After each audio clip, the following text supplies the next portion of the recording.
Hey,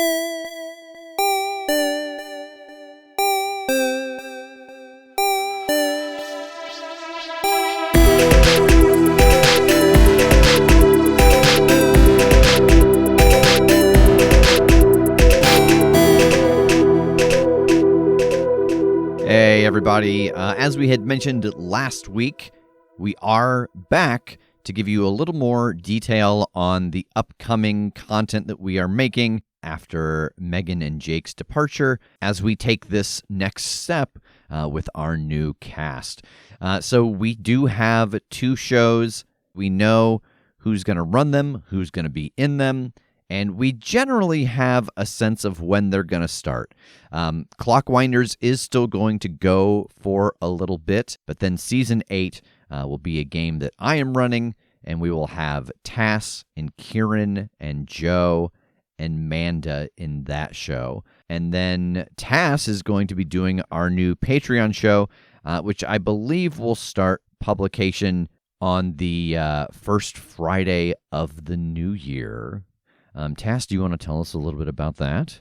Absolutely. Am I allowed to just give them the pitch here? Oh, man, do it. I dare you. I'm very excited about this one. I've had it in my mind for a while, and I'm not only excited about the game, but the cast. We are jumping back to Monster of the Week. Woo. And not just that, but we're going to feature a few things that we haven't before, such as team playbooks, and even the idea of building some of the aspects of the game that's detailed in several of the books. So I'm very excited for that. The show is called Cobbler's Cryptid Carnival, and it will be focused on a group of cryptids pretending to be humans, pretending to be cryptids at a cryptid-themed carnival where they can hide in plain sight and live and thrive while spooky, odd things begin to happen in their carnival home. So I will be the keeper for that, with Rev and Kieran returning and 3 new players. We will have Jacob, Adam, and Katie May, and I'm so excited. I know. And what's really exciting to me is that I don't know everybody's characters yet, but I know that some people are picking existing cryptids to be. Other people might be making new cryptids to be. So there's a lot of lore accurate or lore generating information in the world. Yeah. There's a few things set up and ready, and then just so much that we're going to build, and I am just ecstatic. Yeah, and we will release the first few episodes of that on the main feed here so that everyone can get a feel for that game. And if you are so inclined to follow that story, you can join us at patreon.com/thecritshow. But again, that will begin on that first Friday of January. And then before I mentioned I will be running Season 8, it will be a medieval fantasy world. There will be magic, there will be swords, but due to an internal and external poll, we actually did 3 different versions of the poll, kind of getting information from our patrons and our early listeners, as well as the listening base as a whole. One of the big things that everybody said they liked about the show was they liked jumping around between systems. And the story that I want to tell on the main feed in Season 8 will allow for that. It's not going to be the same thing. They're not going to be jumping to different dimensions, but it will be jumping to different game systems, and the why of that will become clear kind of once they reach that part of the story. And I imagine this will be a 2 or 3 season show. As for the story of the game itself, I will say this much. I don't want to give away too much because there are some things I think that everyone will just want to experience as they happen. But the primary jobs that all of the players will have is that their day job is essentially being a body double for a member of the royal family. I'm so excited. Yeah. So that's what we got. We said we were going to come back, give you some more details. There it is. We've got Cobbler's Cryptid Carnival starting the first Friday of January, and then Season 8 will begin a game system not yet decided. I've got 3 in mind. One of them is in its kind of late beta. I'm not sure it's going to be ready, so I want to do a completed game. We'll find out. But I do have it narrowed down to 3 different games that will start probably closer to April or May. That's undetermined yet. It just depends on how long Clockwinders goes, because we still have some time to record that with Jake and Megan. But with that, it's all just good meat. That's right. Ain't no bread. Damn, that's a tasty sandwich. Yeah, just a meat sandwich. But with meat as the bread. And for dessert, here's a couple more interviews with our new cast members. Enjoy. I am joined today by Jacob. How you doing? Doing well, Rev. How are you? I'm good. So tell us a little bit about yourself. Yeah. So my name is Jacob David Lang. I am an Indianapolis local. I am a freelance director, and I have been playing tabletop games for about 2 years now. So I'm actually fairly new to this. Yeah. And we've talked about this in some of the other interviews. You actually have a connection to the table already, because you haven't just been playing games. You've been playing in the home game of someone at this table. I have been. Who's that? Tass has been running a game for us for about 2 years now. Yeah. Of Earth Dawn. Yeah. Yep. That sounds right. Yep. It has been a wild ride, to say the least. It's a good way to start. How did you get into tabletop RPGs? Like, was that your first one? No. So it actually started when I started listening to the Critshow. Oh. Yeah. I started listening in, what would that have been? Late 2022. And Tass ran some like home Monster of the Week games for me and some of the folks that we worked with. And then he was really excited about an Earth Dawn campaign. And so we got a group together. And so that's the first game that I've really played a campaign of. Sure. And have done some Monster of the Week games here and there. So how did you, I'm curious now, because you work at the IRT as well. I do. Is that how you started listening, just because someone was like, oh, the guy who works here does a podcast? Yep. Tass and I got to know each other through work, and he talks about the Critshow, and I was like, well, I should give it a listen. Let's see what this is like, and fell down a rabbit hole. So in the game that you've been playing with him, do you have like a favorite critical success or fail that's happened? Obviously, Earth Dawn doesn't have, but... Right. Yeah. Yeah, so I play a little woodling kind of sprite type character that's an elementalist. And we were investigating, there's this big open desert that has ash that's been falling over it for all of history. No one knows where it started from. And so we went to check that out. There was a civilization there, and we found out that these fire elementals were being used to burn wood elementals, which is what was spreading ash over the wastes. There was a large fire salamander that was burning up this big pumpkin-headed elemental. It sounds crazy.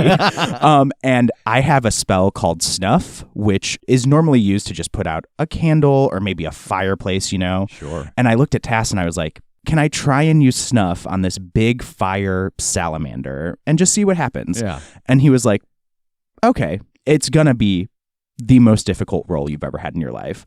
And I think the DC on it was a 62, and I rolled a 63. And he was like, okay, I can't just let you kill this thing. So it was incapacitated for 10, 15 minutes or so, but that gave us the opening we needed to get the other elementals out there. And it was just a great time. That's one of the great things about Earth Dawn, is that that's what I grew up playing. And so when you tell someone like, oh yeah, I had to roll like a 57, and they're like, what? Right. How are you doing that on a D20? Oh, my sweet summer child, let me tell you about a system where you can roll 3 D20s and a D10 and a D6 if you've got the right stats. Yep. Yeah, and if you roll a D20 or if you roll a 20 on a D20, you get to re-roll that. Yep. It's the best. Yeah.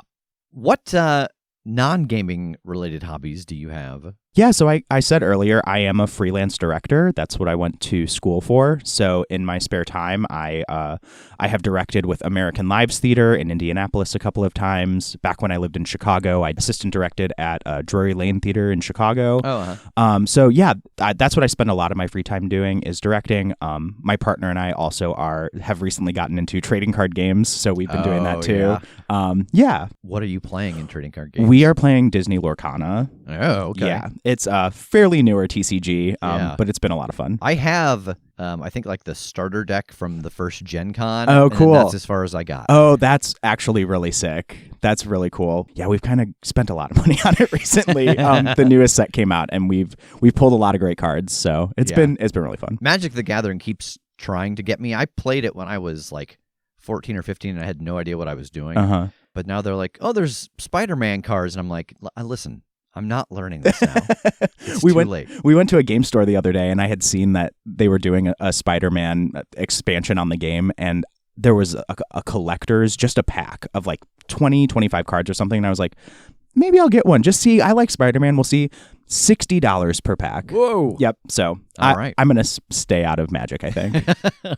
Okay, so now we have some questions from our Discord. Sure. If you could be dropped into any fictional world, book, video game, etc., where would you want to go? I mean, my initial instinct, and I don't know what this says about me, I grew up loving the books and loving the movies of the Hunger Games. Oh. There's just something about it. I know that's pretty messed up. Kids are dying all the time, but there's just something about that post-apocalyptic world that just really thrills me, I guess. Yeah. Well, I mean, if we give it 10, 15 more years, we might be get your there. wish, yeah. Ah, shit.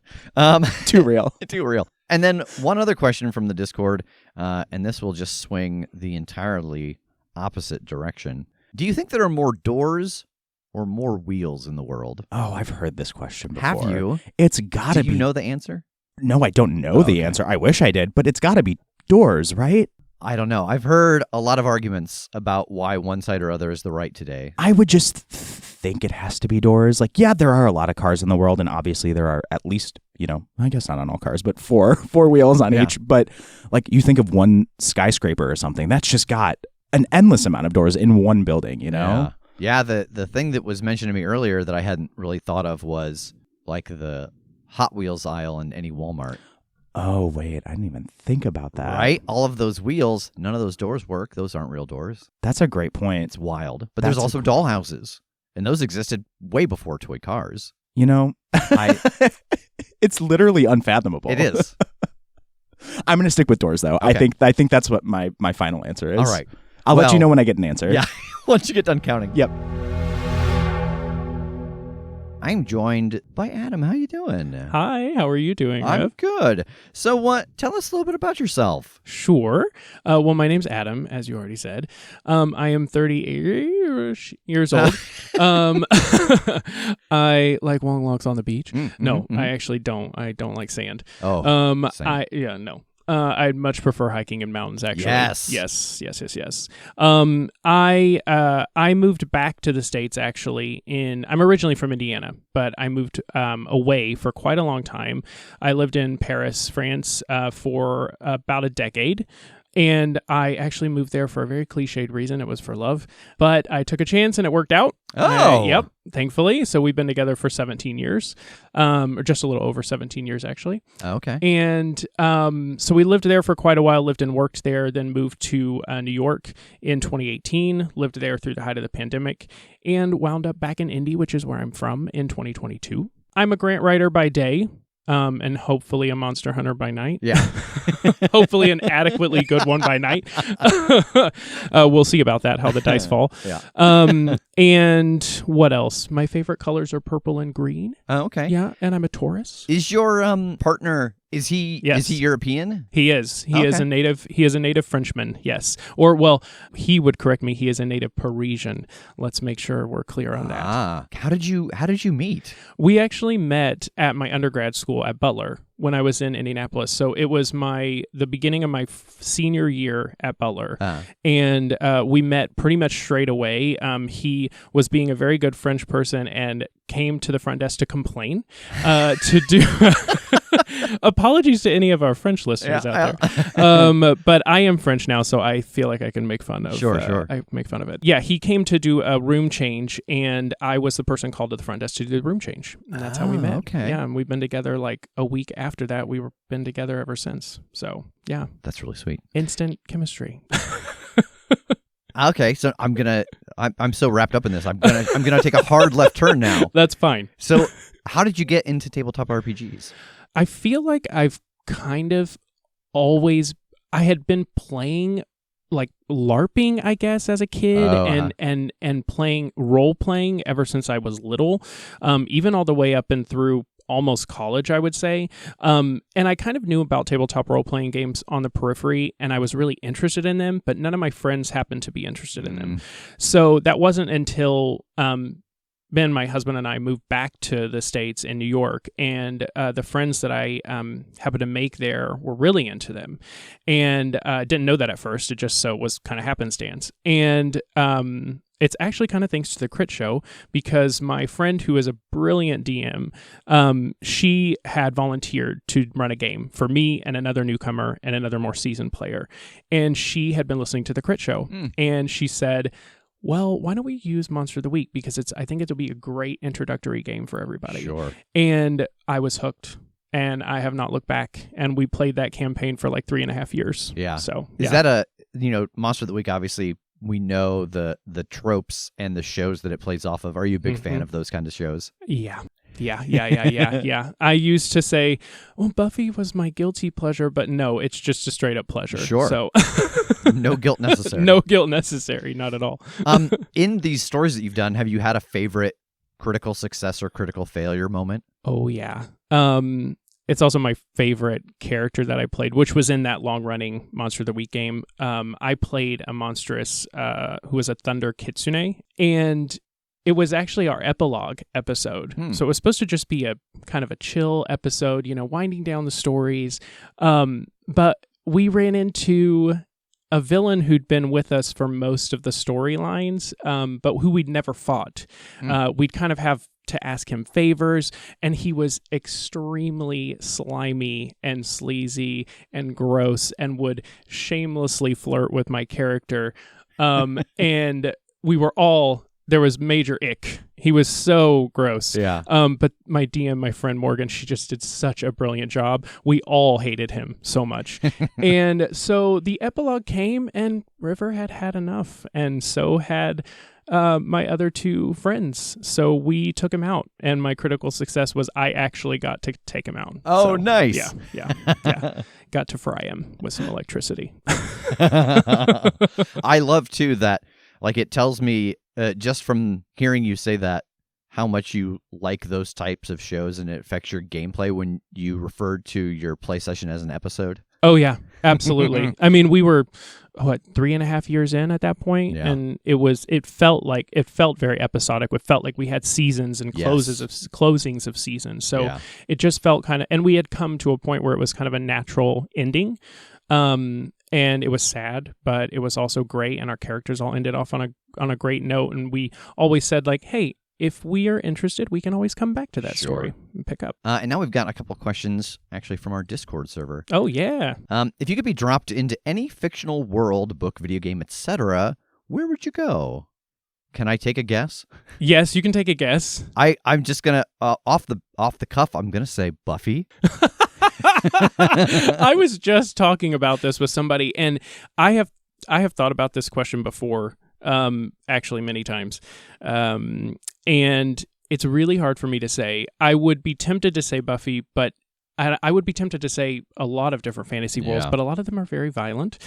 So I was thinking, me personally, I would actually probably pick something like Saga. Which is a comic book series by Brian K. Vaughan and Fiona Staples. There's so much variety and so many different planets and ways of life, and I think if you could kind of have the opportunity to bop around different planets and find your own little slice of heaven in the universe, that would be really nice. Years ago, I was asked to be on a podcast that the premise was that each person was kind of an expert on either Marvel, DC, Indie, Image, and so there were 5 of us, and the premise of it was that everybody gave reading to the other group. So I gave them one collected Marvel thing that they all read, DC, etc., and the one that the Indie person did was Saga. God, it's so good, and I was hooked as soon as I subscribed to it as soon as I got done reading the trade paperback. It's beautiful. For me, it's one of the most beautifully written, beautifully drawn stories I have ever seen in my life. It's just the combination of everything coming together and kind of family and found family. It's just beautifully done and tragic. Yeah. But that's, c'est la vie. Yeah. Well, and it's, I've never had the courage to shave my head yet, but there was years ago where I thought I was going to have to for a role, and I thought, well, at least I can role play the Will now. Oh, no. Because I've always wanted to. And then a completely different direction from our Discord. Do you think there are more doors in the world or wheels in the world? Oh my God. Right? I would say, I'm going to say wheels. Yeah. I'm going to say wheels, probably because I love biking. Sure. But for no other reason for my mathematical calculations, I'm going to say wheels. Okay. Do you have an answer to that? No, no, I don't. I think it is an unanswerable question. Because just even in the various interviews that I've done so far, there's been talk of skyscrapers and all of their doors. Oh, God. But there's also been talk of Walmart and its Hot Wheels aisle. See? And all the bikes in those aisles. And like hamsters. Hamsters have wheels. They don't have any doors. Oh, yeah. I hadn't even thought of Hot Wheels, actually. Yeah. All wheels, no doors. All wheels, no. No, those doors don't work. They don't count. Except if you get like a really nice one. A fancy one. Now we are joined by Katie May. Katie May, how you doing? I'm doing good. How are you? Good. I'm excited to have you here. Same. I'm excited to be here. Yeah. So just in general, tell us about yourself. So I am a photographer and part-time dog daycare worker right now. Aw. Yeah. Which through that job, I got myself another dog. So now I own 2 dogs and a cat. Okay. Got a full house. Excellent. So how did you get into tabletop RPGs? So I had a friend that his dad was running a Pathfinder campaign for like multiple years. And they had like a full basement set up for gaming and everything. And they invited me over to do some Pathfinder one day. And I kind of got hooked from there. Yeah, that's how we started. I was running a game of Earth Dawn, and then Tony, who you know, was like, oh, I'm interested in running Pathfinder. And yeah, then we played Pathfinder for a very long time. What all kinds of games have you played besides Pathfinder once you started that? So I've done a lot of 5e. Yeah. I think I played 3. I can't remember. It was very brief if I did. And currently right now I'm in a Sojourn campaign. If you ever heard of that system. Yeah. But I've also done like Root before. So much fun. Yeah. Do you have like a favorite critical failure or critical success from one of those games? So that's a great question. Thank you. My memory is so not great. So I don't know like super specifics. Like one of the more recent ones that I can kind of remember was in my Sojourn campaign where I play a thief, and I was in an enemy camp, and I had made all of my stealth checks to like get to basically like the head of this camp's tent. And I was going in, and the goal was to go in and just like silently off him and then get out without like alerting anybody. And all of my rolls up until that point were great until I actually had to attack him, and I whiffed it. And he screamed, and it was a huge mess. Did you make it out alive? Surprisingly, yes. Okay, nice. So, what kind of hobbies do you have outside of the realm of gaming? I play a lot of video games. Yeah. Both PC and console. Yes, and I think it's important for people to know because I've talked a lot about the wall of Luigi's that I have. I just got 2 more in the mail today. But your Discord name gives us a slightly different shift on this. What's your Discord name? Waluigi, except the Ouija part is spelled like a Ouija board. Yeah. A nice, good competitive sphere. I do love Waluigi quite a bit. Yeah. Now I have a couple questions from our Discord members. Oh, okay. So first, if you could be dropped into any fictional world, book or video game or wherever, where would you want to go? Oh my God. Probably, recently Animal Crossing. Oh my God. Like live on an island, like rent free, just hang out with a bunch of my animal friends, go fishing, catch bugs, no taxes. I've never played that game. Isn't there some, like a raccoon or something that is like a real shady landlord or something? He's a tanuki, and yeah, he kind of is like capitalism in the game.